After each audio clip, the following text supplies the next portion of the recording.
Hello friends, welcome to our channel.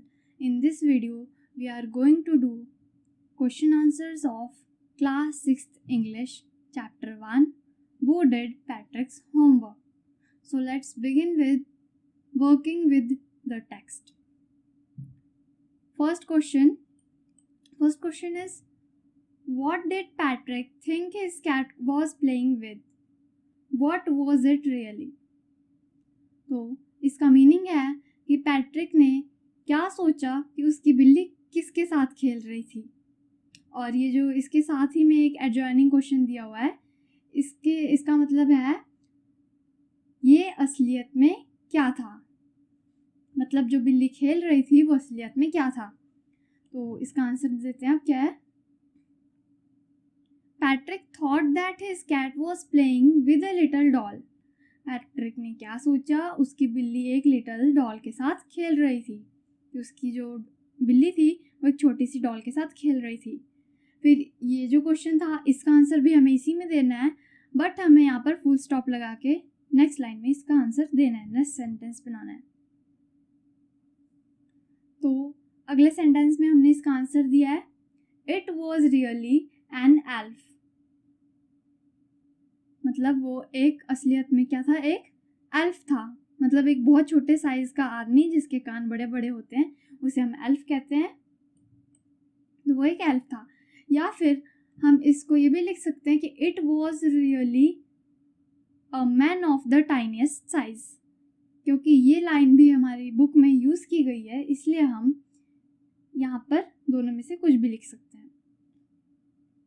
तो next question देख लेते हैं। Question number 2, why did the little man grant Patrick a wish. जो little man था उसने पैट्रिक को विश क्यों दी थी। Answer, Patrick saved the little man's life from the cat as he did not hand him over to the cat. जो Patrick था उसने बिल्ली को एल्फ वापस नहीं दिया था और एल्फ की मतलब उस लिटिल मैन की जो लाइफ थी वो बचा ली थी।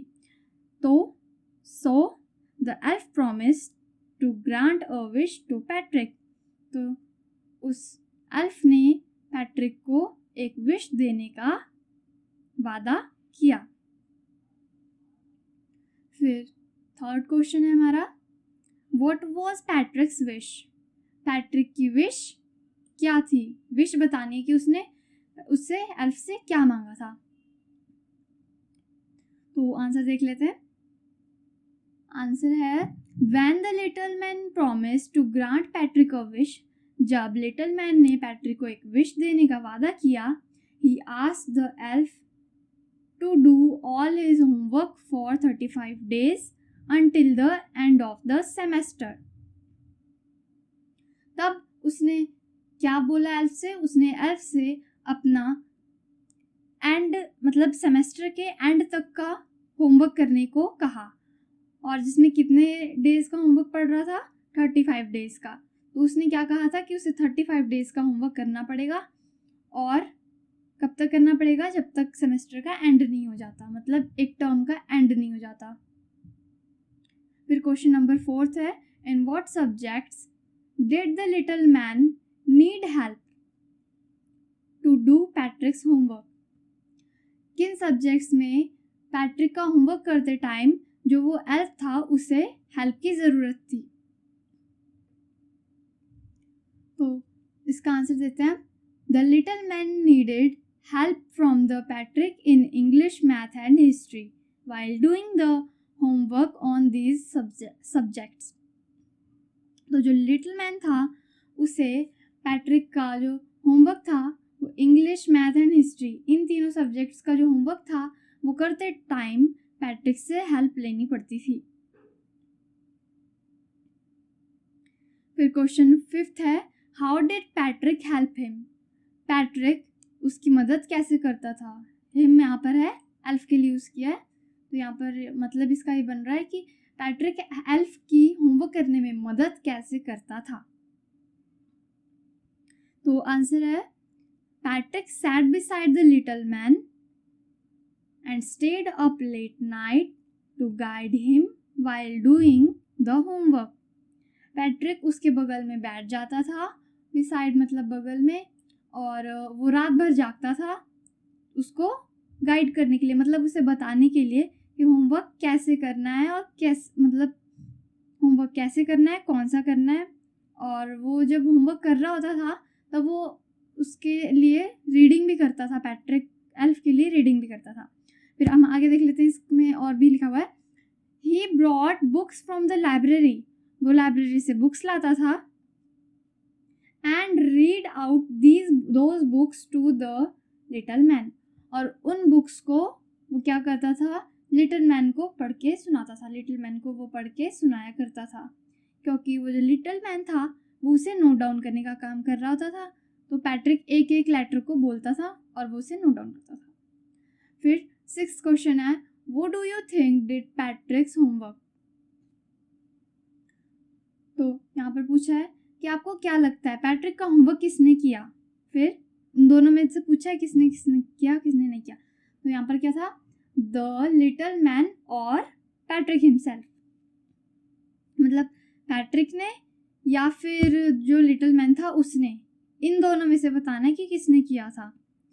और फिर आगे भी दिया है कि give reasons for your answer, और इसका जो रीज़न है वो भी हमें देना है, ठीक है। फिर आंसर है रियली, मतलब असलियत में Patrick did all his homework by himself, Patrick ने अपना होमवर्क खुद किया था, हिमसेल्फ, ठीक है। और इसका रीज़न भी देना है। यहाँ पे इस फुल स्टॉप के बाद, ये वाला जो फुल स्टॉप है इसके बाद जो भी दिया हुआ है ये सारा रीज़न है जो हमने यहाँ पर बताया है, ऐसा क्यों है इसका रीज़न हमने आगे दिया हुआ है, क्योंकि यहाँ पर पूछा है कि give you reasons for your answer. तो अब रीज़न देख लेते हैं क्या था। रीज़न ये था कि he had to help the little man over and again with proper guidance and bring books from the library to do the homework. तो जो वो लिटिल मैन था उसे बार बार हेल्प करनी पड़ती थी, मतलब पैट्रिक को लिटिल मैन की बार बार हेल्प करनी पड़ती थी और उसे गाइडेंस भी देनी पड़ती थी प्रॉपर, मतलब उसे बताना पड़ता था कि जो होमवर्क है वो कैसे करना है, कहाँ से करना है। और फिर वो लाइब्रेरी जाता था, उसके लिए बुक्स भी लाता था और उन बुक्स को पढ़ता भी पैट्रिक ही था। लिटिल मैन था वो सिर्फ और सिर्फ उसे क्या करता था, नोट डाउन करता था। तो इस तरह से पैट्रिक ने अपना होमवर्क खुद किया था। अब हमारा जो वर्किंग विद लैंग्वेज है ये शुरू हो चुका है, वर्किंग विद द टेक्स्ट खत्म है। हम इसके क्वेश्चन को देख लेते हैं। क्वेश्चन ए है, fill in the blanks in the sentences below with the words or phrases from the box. You may not know the meaning of the all words. Look such words up in the dictionary or ask your teacher. तो इन words जो ये words दिए हैं हमें और phrases दिए हैं इस बॉक्स में, ये वाले बॉक्स में, इसमें से हमें उन फ्रेजेस जो दिए हैं और वर्ड्स दिए हैं उन्हें सर्च करना है डिक्शनरी में या फिर अपने टीचर से पूछना है, और ये जो फिल इन द ब्लैंक्स यहाँ पर दिए हुए हैं इन ब्लैंक्स में भरना है। तो पहले इसका मतलब देख लेते हैं। ये सारे जो वर्ड्स एंड फ्रेजेस हैं ये सारे हमारे बुक के ही हैं, ये चैप्टर में से आए हैं सारे। तो पहला जो है आउट ऑफ लक मतलब कि लक का काम ना करना, किस्मत का काम ना करना। मिस्ट्री मतलब कि कोई रहस्य या कोई राज। ट्रू टू हिज वर्ड्स, तो ट्रू टू हिज वर्ड का मतलब है कि अपने शब्दों पर खरा उतरा वो, या फिर उसने जैसा कहा था वो वैसा करने लगा, इसका मतलब ऐसा है। और चोर्स का मतलब होता है ऐसे काम जिन्हें करना हमारे लिए कंपलसरी है, हमें करने ही पड़ते हैं चाहे हमें पसंद हो या ना हो। सेमेस्टर एक आपको पता ही होगा कि आपके 2 टर्म्स होते हैं या फिर एक सेशन में 2 टर्म होते हैं या एक सिंगल टर्म होता है, कई बार एनुअल होता है, तो उसी के टर्म को हम सेमेस्टर भी बोलते हैं। बिटवीन यू एंड मी का मतलब है तुम्हारे और मेरे बीच में। फिर है लुकअप का मतलब है सर्च करना या फाइंड करना। तो हम फिल करते हैं। First fill in the blanks क्या है, some people find dash a bore but I like to help at home. कुछ लोगों को जो हाउस होल्ड डैश है वो क्या लगते हैं, बोर लगते हैं, मतलब बोरिंग लगते हैं। But I like to help at home, और मुझे घर पर मदद करना अच्छा लगता है, मतलब पसंद है। तो यहाँ पर हाउस होल्ड के आगे क्या आएगा, हाउस होल्ड चोर्स, क्योंकि यहाँ पे क्या सेंस बन रहा है कि कुछ लोगों को जो हाउस होल्ड काम होते हैं, हाउस होल्ड चोर्स होते हैं, मतलब घर के काम होते हैं, वो बोरिंग लगते हैं, लेकिन मुझे घर पर मदद करना अच्छा लगता है, मतलब मुझे पसंद है कि मैं घर के काम करूं। तो इसका आंसर यहाँ पर आएगा चोर्स। तो मैं लिख देती हूँ CHORES।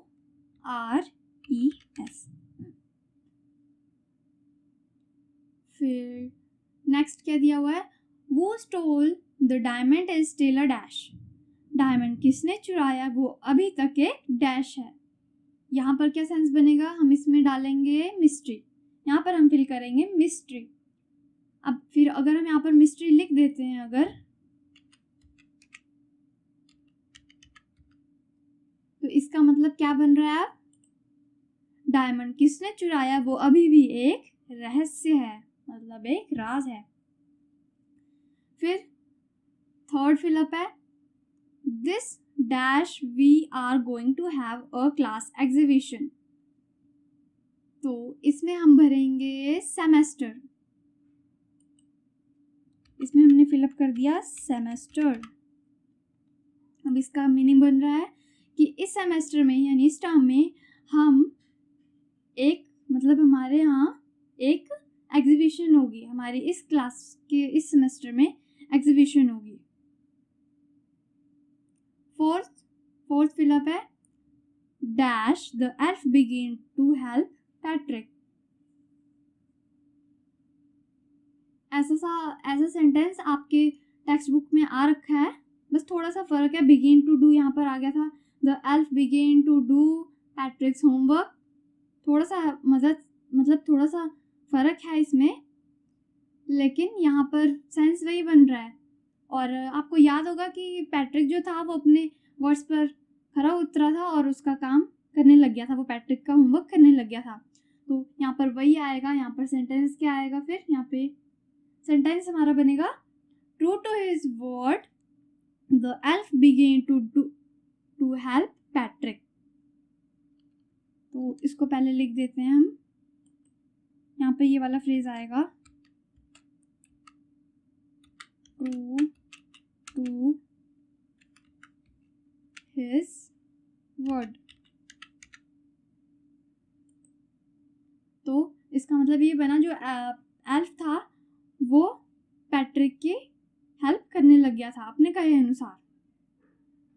फिर फिफ्थ फिलअप क्या है, can you dash this word in the dictionary, और इसका अगर हम हिंदी में देख लें सिंपल, तो इसका बनेगा, क्या तुम डिक्शनरी में इस वर्ड को डैश कर सकते हो। तो यहाँ पर हम डिक्शनरी में क्या करते हैं, वर्ड्स को फाइंड करते हैं, मतलब ढूंढते हैं, सर्च करते हैं। तो यहाँ पर आएगा लुकअप, क्योंकि इसका मतलब भी यही होता है, यहाँ पर लिख देते हैं लुकअप। तो इसका मतलब क्या बना पूरे सेंटेंस का, क्या तुम ये जो वर्ड है, दिस वर्ड, इसे डिक्शनरी में ढूंढ सकते हो, मतलब सर्च कर सकते हो। फिर सिक्स फिलअप है, I started early to be on time but I was dash there was a traffic jam. यहाँ पर क्या आएगा, यहाँ पर आएगा आउट ऑफ लक, क्योंकि देखो इसका मतलब क्या बना, मैं जल्दी शुरू कर दी, मैंने अपना तैयार होना जल्दी शुरू कर दिया था ताकि मैं टाइम पे पहुंच जाऊं। बट क्या हुआ, I was out of luck, मेरी जो किस्मत थी वो उसने मेरा साथ ही नहीं दिया, मेरा लक ही खराब था कि एक क्या था, ट्रैफिक जाम हो गया था, मतलब मेरी किस्मत ही खराब थी कि मैं लेट हो गया था, जबकि मैंने जल्दी भी तैयार होना शुरू कर दिया था, लेकिन तब भी मैं टाइम पर नहीं पहुंच पाया था। फिर लास्ट है हमारा क्या है, she says she has got a lot of books, वो कहती है कि उसके पास लॉट ऑफ बुक्स है, मतलब बहुत सारी बुक्स हैं, बट लेकिन dash I think most of them are borrowed, लेकिन डैश मुझे लगता है कि उसमें से ज़्यादातर जो हैं बोरोड हैं, मतलब उधार पे ली हुई हैं। बोरो करना मतलब उधार लेना होता है, मतलब कि कुछ टाइम के लिए किसी से ली हुई हैं। तो यहाँ पर ये बात थोड़ा सा आपको लग रहा होगा कि थोड़ा सीक्रेटली बोली जा रही है, मतलब बिना, सिर्फ एक और दूसरे आदमी के बीच में, और कोई वो शो नहीं करना चाहता है कि सबको नहीं बताता है, वो सिर्फ किसको बता रहा है, सामने वाले को और खुद को। तो यहाँ पर हम उसके लिए क्या यूज़ करेंगे, बिटवीन यू एंड मी। यहाँ पर आएगा but between you and me I think most of them are borrowed. अब इसका सेंस क्या बन रहा है कि वो कहती है कि उसके पास बहुत सारी बुक्स हैं, लेकिन ये बात सिर्फ तुम्हारे और मेरे बीच में है कि उसमें से मुझे ऐसा लगता है कि उसमें से ज़्यादातर जो है वो उधार पे ली हुई हैं। ये जो अपनी जो मन की बात है, वो जो इसको सेंटेंस को बोल रहा है, वो सिर्फ सामने वाले को और खुद के अंदर की फीलिंग को बता रहा है। तो इसके आंसर्स हैं यहाँ पर दिए हुए हैं। फिर हम इसके बाद आगे बढ़ते हैं। इसमें क्वेश्चन भी क्या है, use the clues given to complete this crossword puzzle. हमें जो गिवन क्लूज, मतलब ये जो क्लूज दिए हुए हैं, ये मीनिंग दिए हुए हैं, हमें इन्हें क्या करना है कि इनमें से जो हमने चैप्टर में वर्ड पढ़े थे, उन वर्ड्स का मीनिंग जो है वो यहाँ पर दिया हुआ है। इसके हेल्प से हमें उन वर्ड्स को ढूंढना है और इस पजल में, क्रॉसवर्ड पजल में डालना है। तो अक्रॉस में क्या होता है कि जो हमारे क्रॉसवर्ड पजल होती है, उसमें जो वर्ड बन रहे होते हैं वो इस तरह बन रहे होते हैं, इस तरह से, ठीक है। और जब हमारी ये डाउनवर्ड वाली होती है, इसमें वर्ड्स इस तरह बन रहे होते हैं, मतलब पहला लेटर जो होता है वो ऊपर आ रहा होता है, फिर नीचे, फिर लास्ट में ऐसे, ठीक है। ये ऐसे और ये ऐसे। सो अब हम इसे फिल कर लेते हैं। पहला क्या है, वेरी टायर्ड, और क्रॉस में है वेरी टायर्ड। पहला क्या है, ये वन यहाँ पर लिखा है, ये फर्स्ट है। वेरी टायर्ड आपने पढ़ा था, वियरी को बोलते हैं, वियरी। तो हम यहाँ पर वियरी फिल करेंगे, वी फिर एक ब्लॉक ब्लैंक है, उसके बाद ए दिया है, फिर बाकी खाली है। हमें यहाँ पर भरना है, यहाँ पर आएगा VEARY, फिल कर लेते हैं।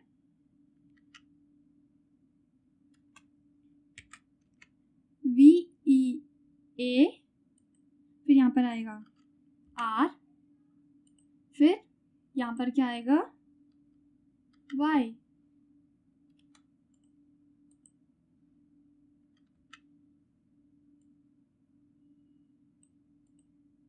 वियरी का मतलब होता है थका हुआ, बहुत ज़्यादा थका हुआ। फिर सेकंड क्या है, had an angry look on the face. तो हमें इसका मतलब क्या हुआ कि अब जैसे कि अपने चेहरे की जो एक्सप्रेशन है, उससे ये दिखाना कि उसके पास, मतलब उसके एक्सप्रेशन से ऐसा लगना कि जैसे कि कोई बहुत ज़्यादा गुस्सा हो रखा हो। अपने फेस के एक्सप्रेशन ऐसे कर लेना जैसे कि उसे गुस्सा आ रहा हो। तो इसका आपने देखा होगा, उसका जो एक्सप्रेशन बताया था, ग्रीमेज्ड एंड स्काउल्ड, ये सब, उसमें से यहाँ पर कौन सा आएगा वर्ड, स्काउल्ड, क्योंकि एस से शुरू हो रहा है, तो हमें थोड़ा सा पता भी लग जाता है कि इसमें क्या आएगा। तो ओ, फिर W,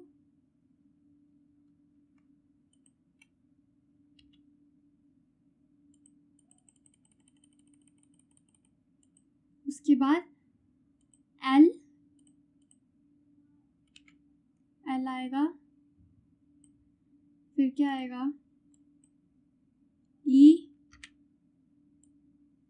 और D यहाँ पर पहले से लिखा हुआ है।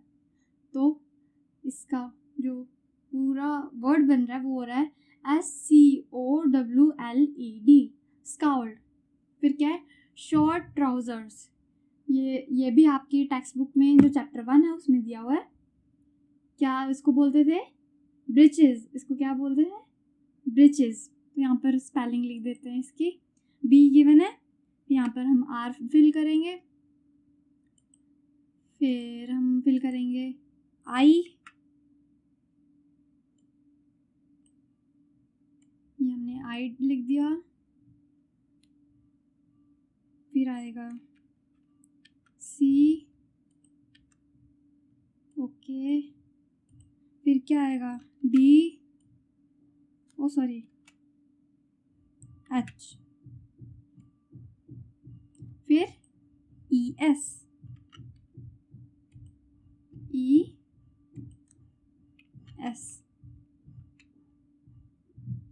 अब हम यहाँ पर इसको फिल कर देते हैं, ब्रिचेस। फिर आगे क्या है, a fault in a machine that prevents it from working properly.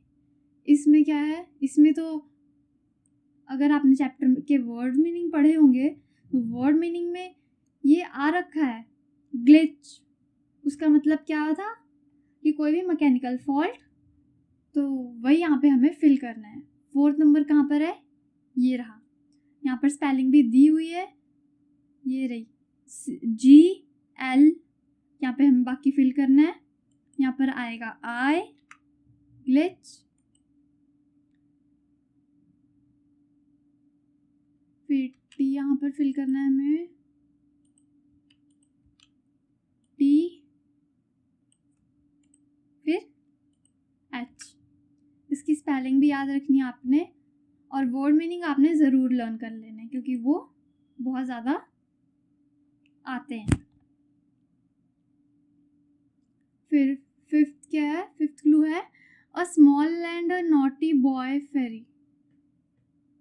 हाँ, तो एक जो बॉय फेरी होती है और नॉटी होती है, और इसमें जो एल्फ है उसको, एल्फ होती है वो क्या होता है, एक बॉय फेरी होता है और नॉटी भी होता है वो, और उसकी लुक भी होती है, वो यहाँ पर दी नहीं है, पर उसकी लुक कैसी होती है, वो क्या होता है, उसके जो कान होते हैं वो थोड़े से लॉन्ग होते हैं और थोड़े तीखे से होते हैं, एंडिंग उसकी थोड़ी सी शार्प सी होती है, ऐसे कान होते हैं उनके।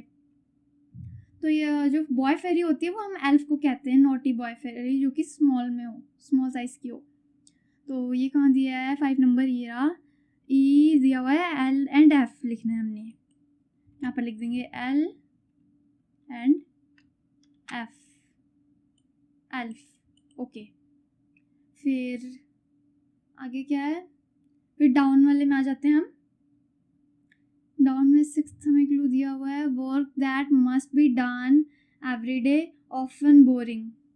हाँ, तो ये भी वर्ड मीनिंग में से ही आया है कि चोर्स ऐसे काम होते हैं जिन्हें हमें करना पड़ता है, मतलब उन्हें करना ज़रूरी होता है, चाहे वो बोरिंग हो या ना हो। तो ये सी बन गया हमारा पहले से ही, एच भी बन गया है यहाँ पर 6 नंबर पे, और यहाँ पे सिर्फ हमें ओ फिल करना है, और आर हो गया है, ई फिल करना है।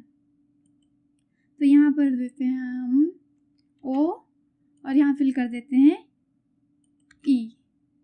बस ये हमारा 6 वाला भी कंप्लीट हो गया है, चोर्स।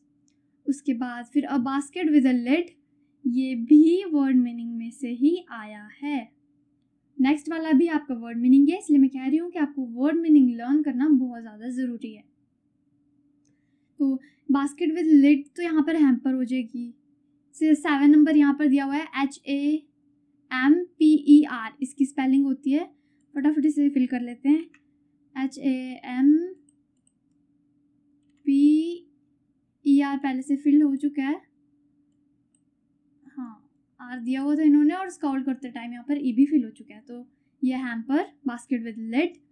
और लास्ट में आएगा हमारा श्रीक्ड, मतलब कि हाई पिच की आवाज़ में, हाई पिच की आवाज़ में मतलब तीखी सी आवाज़ में जो कानों में चुभती है, ऐसी आवाज़ में बोलना, और बहुत थोड़े टाइम के लिए, जैसे अचानक से बोल के चुप हो जाना, उसको हम क्या बोलते हैं, श्रीक्ड।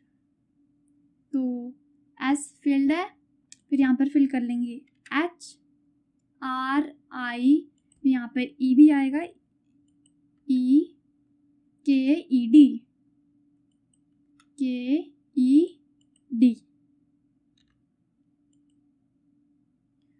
तो ये भी हमने फिल कर लिए। हमने इस चैप्टर के क्वेश्चन आंसर कर लिए। ये थी इस चैप्टर की सोल्यूशन वीडियो। अगर आपको क्वेश्चन आंसर वीडियो में देख कर करने में प्रॉब्लम आ रही है तो आप इसे समझने के बाद डिस्क्रिप्शन में दिए गए लिंक पर क्लिक करके PDF ओपन कर सकते हैं और वहाँ से अपनी कॉपी में इसे नोट डाउन कर सकते हैं। और अगर आपने इस चैप्टर की एक्सप्लेनेशन वीडियो नहीं देखी है तो आप उसे जो स्क्रीन पर थंबनेल दिख रहा है उस पर टैप करके भी देख सकते हैं। और हाँ, अगर आपको वीडियो अच्छी लगी हो तो चैनल को सब्सक्राइब, वीडियो को लाइक एंड शेयर करना बिल्कुल ना भूलें। Thanks for watching.